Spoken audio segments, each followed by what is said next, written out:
And welcome back to the Music Free Static Podcast. I'm your host, Pearl Stalker, and we are back today with a really late movie review. That's right. This is a hopefully an ongoing series of movies that I want to talk about, but didn't get to see in theaters, and so I'm finally getting around to watching. And yeah, so if you're looking for timely movie reviews, this is not the place. But today, I want to talk about the movie Ant-Man and the Wasp: Quantumania.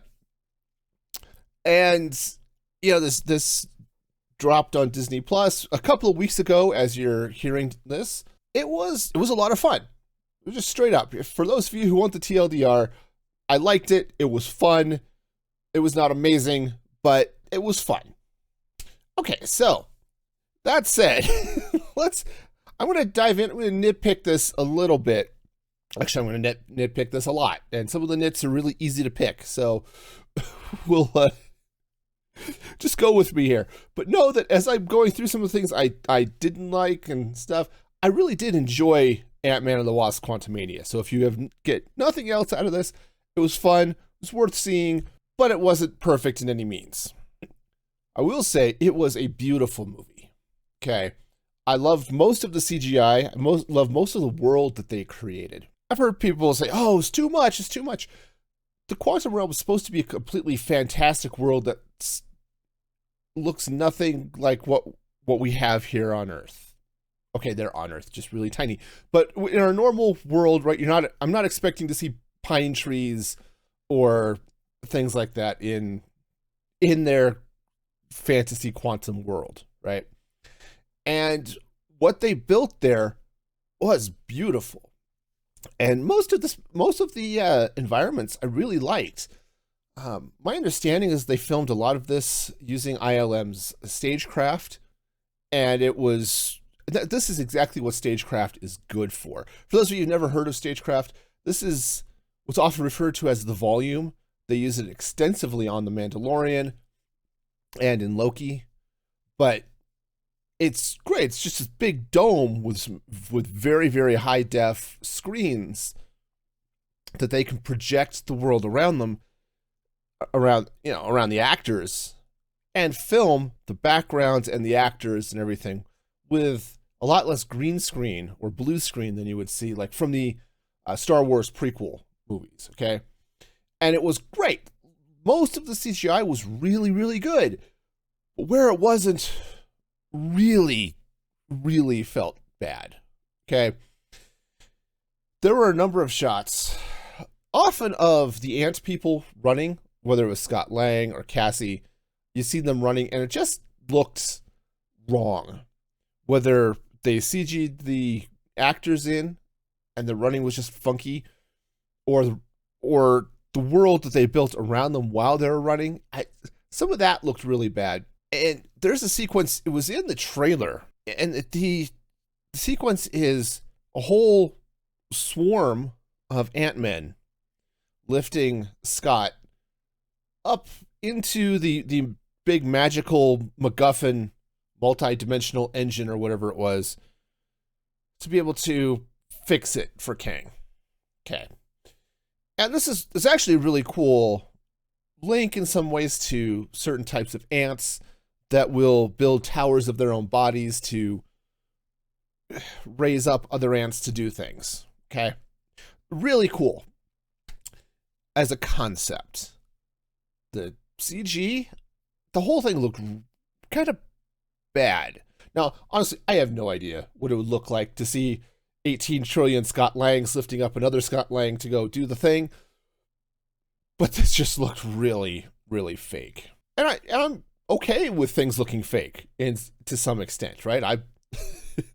But I watch Doctor Who. If you want something that looks really fake, that is the place to go. But that sequence was really, really bad. Aside from that, and a few other things here and there, most of the action scenes were actually really good.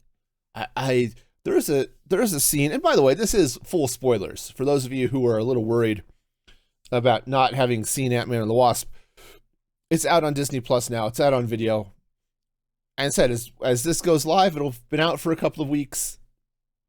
At this point, I'm not too concerned. If you need to go see it, feel free to pause this and come back. Anyway, most of the action scenes are cool. There's an action scene early. They end up in the quantum realm. Janet takes charge because she lived there for 30 years. Wonderful. And Michelle Pfeiffer did some amazing work as Janet Van Dyne in this in this movie. It was her performance was one of the best parts of this movie. But they show up in the quantum realm. She takes them to a bar. It's not quite the wretched hive of scum and villainy that you would get from Star Wars, but it's definitely one of those places that's a little rough, but this is where she knows she can make contact with an old friend, right? That type of thing.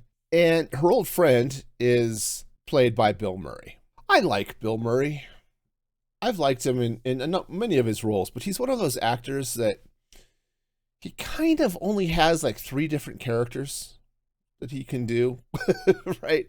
And none of them I felt were appropriate for, was it Krylar? He just never felt the seriousness of the threat that he posed when he was stabbing them in the back. He did feel a little slimy, which I think was part of the charm, I suppose.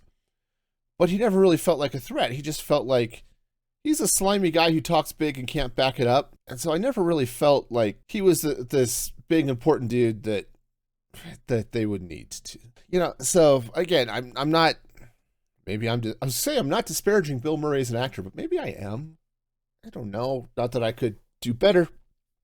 But if you've seen my improv, acting is not on my high list of skills. Once everything goes south there, that shootout was fun as everyone starts figuring out what's going on. That battle was great. The final battle with Kang, Hank Pym shows up, and it is an epic entrance.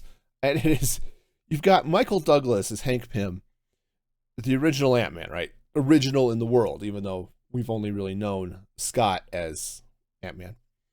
And he comes walking in like he is the toughest guy in the world, right? And he is just sauntering in as these hordes of giant ants basically start ripping Kang's universe apart. Or his army, anyway.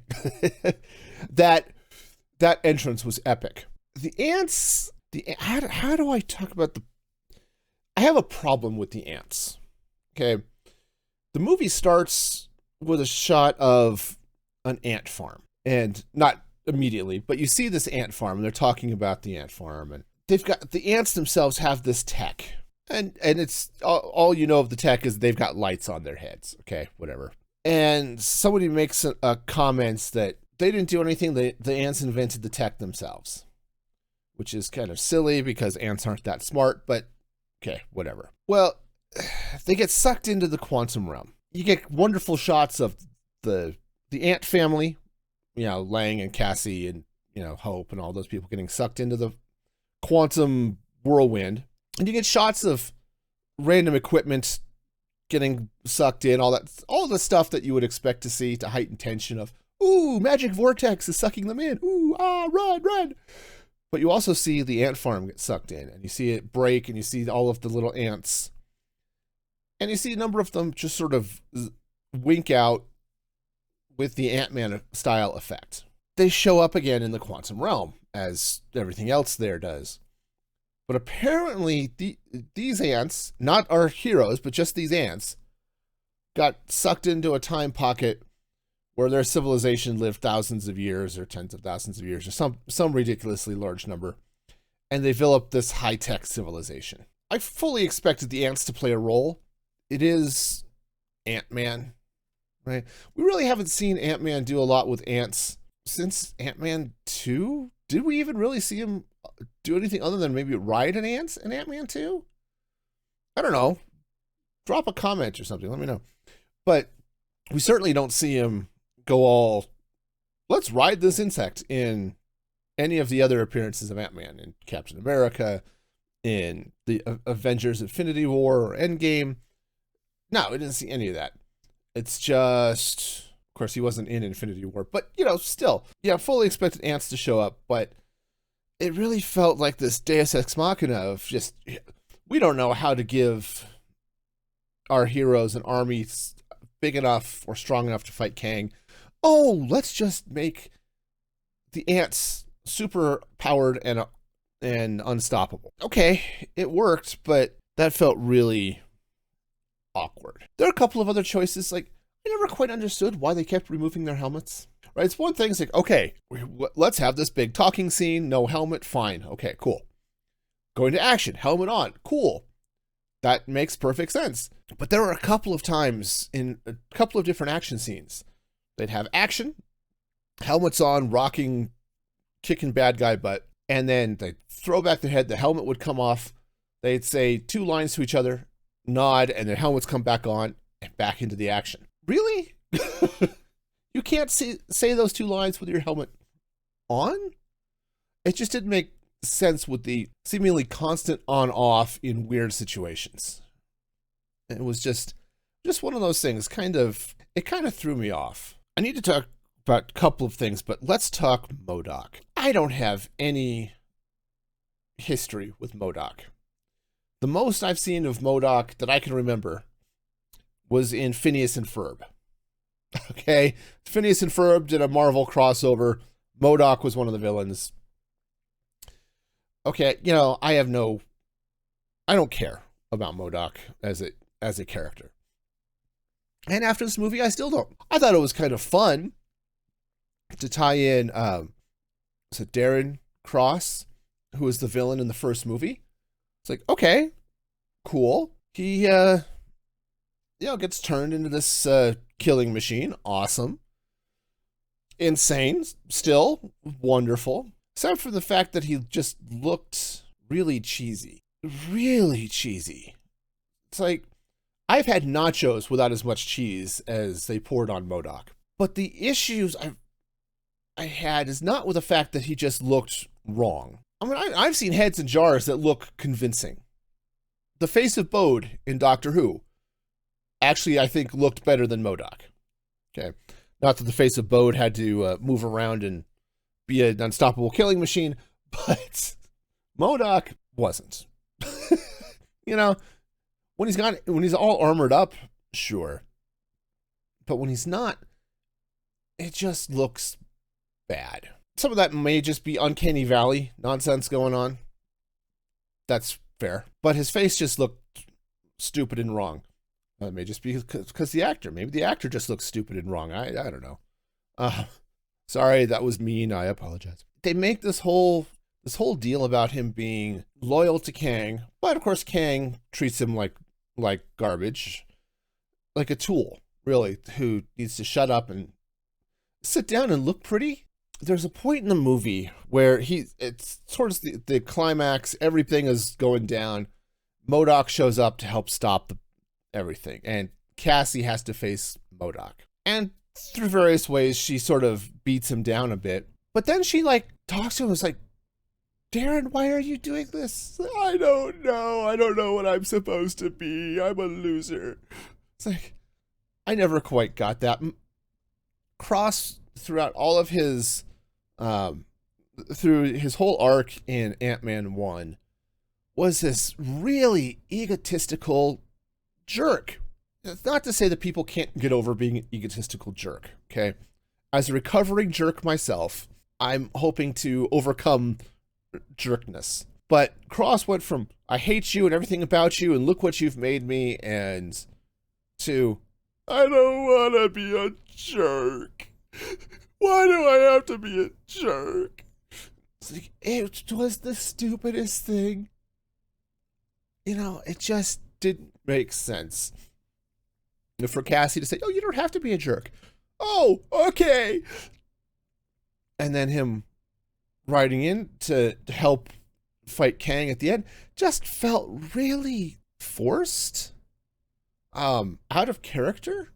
That might be more of the case, I'm perfectly fine with Cassie defeating him, given how he terrorized her in her bedroom when she was 6. Her getting a little payback is kind of cool, right? I just did not believe MODOK's character at that point. The last thing that really bugs me about Ant-Man, sorry, that I did not mean to dive into that pun, but it's there now. This movie is called Ant-Man and the Wasp: Quantumania. Okay, I'm going to say that title again. Ant-Man and the Wasp, Quantumania. And the Wasp. I'm not entirely sure the Wasp needed to be in this movie. Not because Hope isn't an integral part of the family. She does show up to save Scott at the end, but the character of Hope Van Dyne seems really wasted in some ways. The way the story is set up, you've got the family that splits in two. Scott and Cassie go one way, and as part of their trials, they get this father-daughter bonding moment. They may not have played everything well, but the concept is really cool because you've got Scott, who missed a lot of Cassie's childhood because he was in prison. You've got Scott, who's missed a lot of Cassie's adolescence because he spent 5 years or more in the quantum realm. Her time for him was like 5 hours, but trapped in the quantum realm during the whole during the snap, right? You see him at the end of Ant-Man 2, they're conducting an experiment. He goes to the quantum realm and everybody gets dusted while he's there. Okay, and then he pops out and that story progresses. So he's missed a lot of Cassie's life. So for him to now reconnect with Cassie and some of the discussions of, he's been living off his fame of having fought Thanos, but not really doing much else other than promoting a book and some other self-help type stuff, right? It kind of, Scott actually has the feel of, like, if you get a Super Bowl MVP or some big sports hero, we'll put hero in quotes, but a really famous athlete who they can't play anymore, but so they go around and they give motivational speeches and all of that type of thing. It's kind of the same feel for Scott. Well, Cassie sort of gets on him for that. Says, hey, you are a hero. Why are you not doing hero things anymore? You're just living off your fame. And, she's been trying to actually help people in her way. All right, so that story is sort of interesting, and that's kind of what prompts Scott to then really become more involved with the problems that are happening in the quantum realm. Great story. The side with Hope, though, is sort of, she plays one role here, which is interesting character-wise. The other plot is, or the other group is Hank Pym, Hope Van Dyne, and Janet Van Dyne. And part of what you've got is Janet and Hank really coming to grips with what happened in the 30 years that they were apart.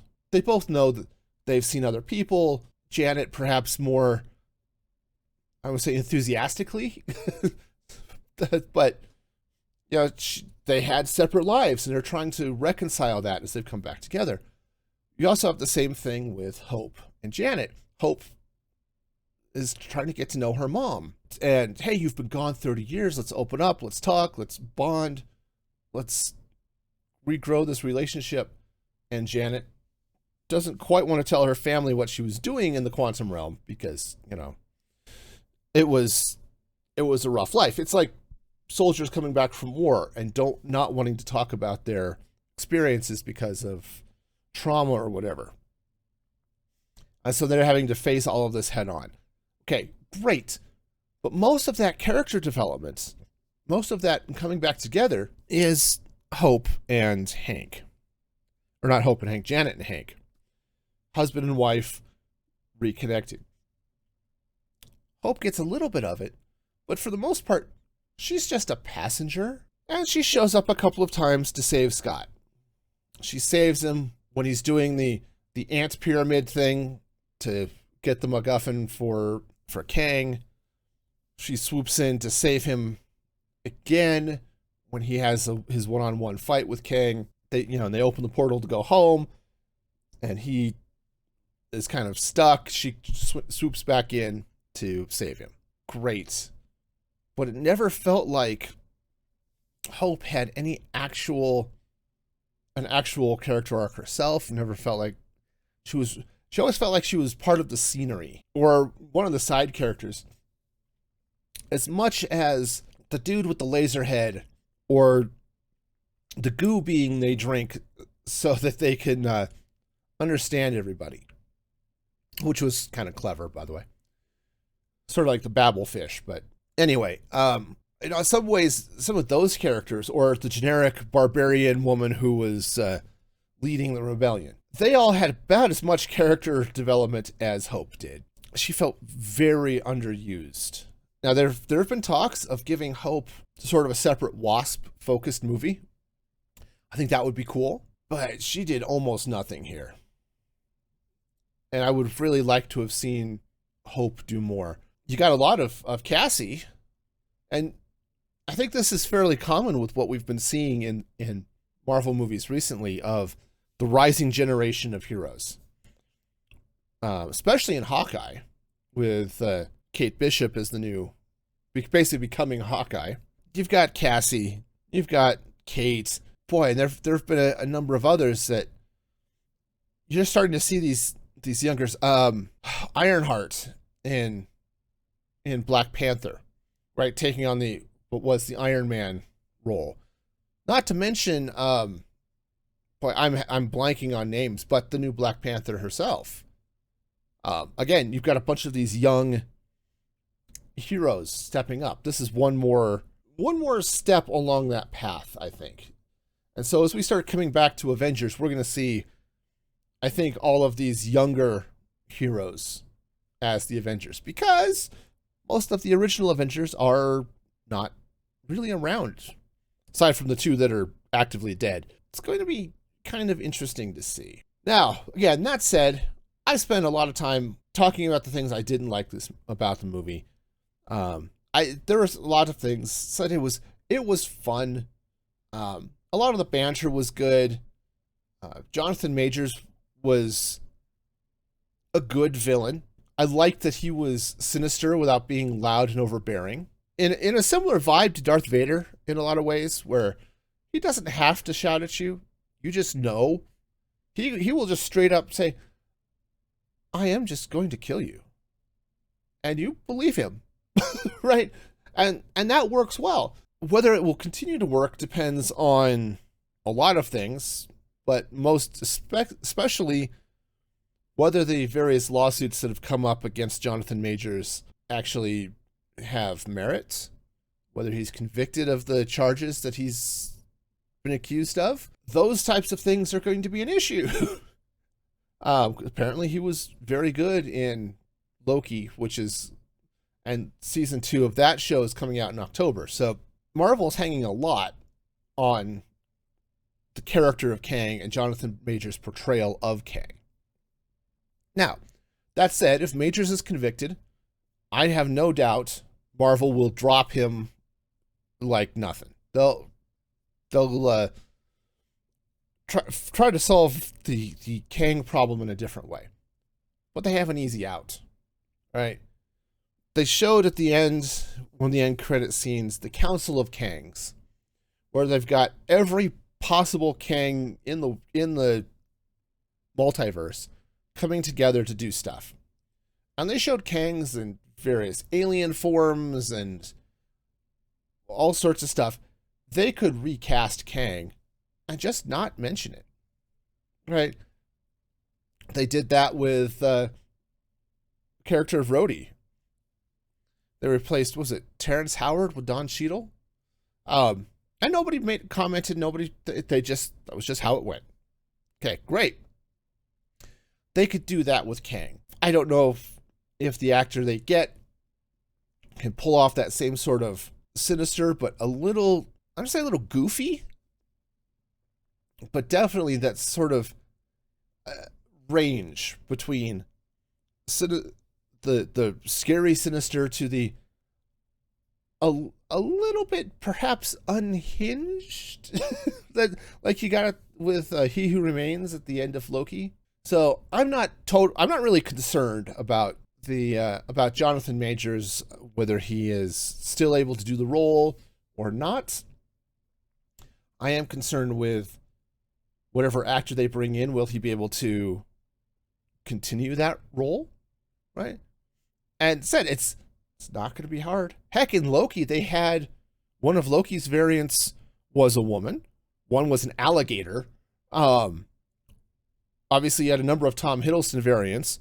You know, one was a big black guy. One was a young kid. One was, old man. You could deal with all of that and be fine. I'm excited to see what happens with Kang. This is sort of a nice reintroduction to the threat of Kang the Conqueror, but we'll kind of see where it goes. And overall, it's not a bad. It was a safe introduction, and I never really felt that there were any serious stakes in Quantumania. I guess I look forward to seeing how the Kang story progresses, and whether it actually progresses with Scott or not is a different story, or Hope for that matter. Will Ant-Man and the Wasp continue to fight Kang going forward? Anyway, that's been my really late movie review of Ant-Man and the Wasp: Quantumania. It was a fun movie. It's not great. It's a great one to just turn your brain off, grab some popcorn, and enjoy the pretty colors. I guess we'll move on to the next one. I hope to see you next week with whatever I talk about next. I don't know. I've got a list. I haven't picked one yet. But until next time, be excellent to each other. Remember to like the video or rate it or wherever you're hearing this. Subscribe, all the good stuff. And this is Music Free Gaming signing off.